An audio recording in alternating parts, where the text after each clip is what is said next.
ನಾನು ವಕೀಲ. ಕಾನೂನಿನ ಸಮಸ್ಯೆ ಬಗ್ಗೆ ಮಾತನಾಡುತ್ತೇನೆ. ಇವತ್ತು ಫ್ಯಾಮಿಲಿ ಕೋರ್ಟ್ಗೆ ಸಂಬಂಧಿಸಿದ ಒಂದು ಸಮಸ್ಯೆಯನ್ನು ತೆಗೆದುಕೊಳ್ಳೋಣ.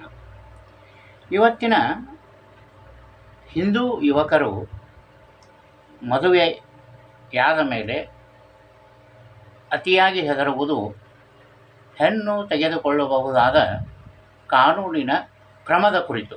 ಮಾವಿನ ಹಣ್ಣನ್ನು ತಿಂದವರಿಗೆ ಗೊತ್ತು ಮಾವಿನ ಹಣ್ಣಿನ ರುಚಿ ಅಂದ ಹಾಗೆ, ಇಂಥ ಸಮಸ್ಯೆಯಲ್ಲಿ ಬಿದ್ದವರಿಗೆ ಗೊತ್ತು ಅದರ ಪೀಡೆ.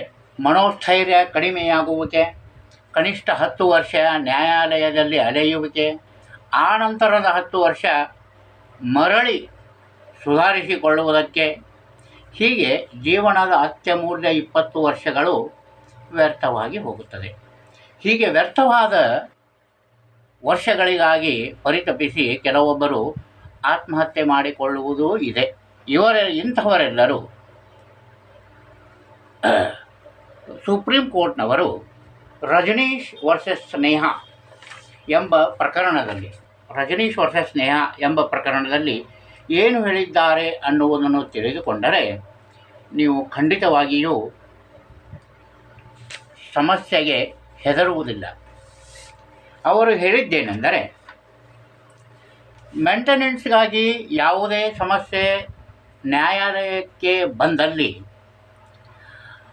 ಅಂಥ ಪ್ರಕರಣದಲ್ಲಿ ಹೆಣ್ಣಿನಿಂದ ನ್ಯಾಯಾಲಯವು ಒಂದು ಅಫಿಡವಿಟನ್ನು ತೆಗೆದುಕೊಳ್ಳಬೇಕು.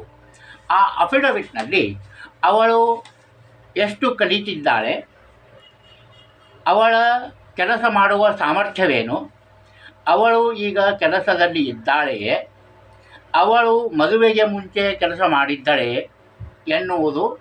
ಎನ್ನುವ ವಿಷಯ ಇರಬೇಕು. ಒಂದು ವೇಳೆ ಆ ಹೆಣ್ಣು ತಪ್ಪು ಅಫಿಡವಿಟ್ ಅಥವಾ ಸುಳ್ಳು ಅಫಿಡವಿಟ್ ಕೊಟ್ಟಿದ್ದಾಳೆ ಎಂದು ಕಂಡು ಬಂದಲ್ಲಿ ಅವಳ ಮೇಲೆ CRPC ಸೆಕ್ಷನ್ 195 ಮತ್ತು 340 ಅಂತರ್ಗತ ಕ್ರಮವನ್ನು ಜರುಗಿಸಬೇಕು. ನ್ಯಾಯಾಲಯದ ಈ ತೆರನಾದ ಹೇಳಿಕೆಯಿಂದ ಖಂಡಿತವಾಗಿಯೂ ಅದೇ ತಾನೇ ಮದುವೆಯಾದವರಿಗೆ, ಮದುವೆ ಆಗುವವರೆಗೆ ಧೈರ್ಯ ಬರುತ್ತದೆ. ಆದ್ದರಿಂದ ಧೈರ್ಯವಾಗಿ ಮದುವೆಯಾಗಿ. ಓಂ ಶಾಂತಿ.